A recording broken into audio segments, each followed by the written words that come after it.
પ્રયાગંજ ખાતે ચાલી રહેલ મહાકુંભમાં કરોડોની સંખ્યામાં દેશ વિદેશથી શ્રદ્ધાળુઓ કુંભ મેળામાં આવી રહ્યા છે। ત્યારે ગુજરાત રાજ્ય જીએસઆરટીસી તેમજ પ્રવાસન વિભાગ દ્વારા ગુજરાતથી કુંભ મેળામાં શ્રદ્ધાળુઓને દર્શન કરી શકે તે માટે નવી વોલ્વો બસ અમદાવાદથી પ્રયાગંજ વચ્ચે દોડવાનું નક્કી કરવામાં આવ્યું છે। ગૃહમંત્રી હર્ષ સંઘવીએ જાહેરાત કરી છે કે મહાકુંભમાં જવા 27મી જાન્યુઆરીથી રોજ એસટી વોલ્વો ઉપડશે। બસનું 8,100 રૂપિયા ભાડું છે અને 3 રાત્રિ અને 4 દિવસનું પેકેજ નક્કી કરવામાં આવ્યું છે।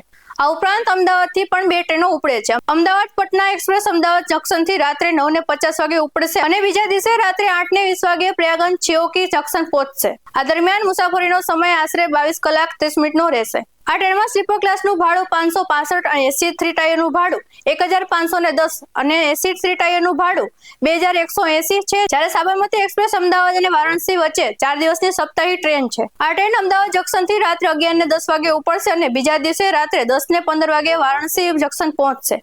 આ દરમિયાન મુસાફરીનો સમય આશરે 35 કલાક ને 5 મિનિટનો રહેશે।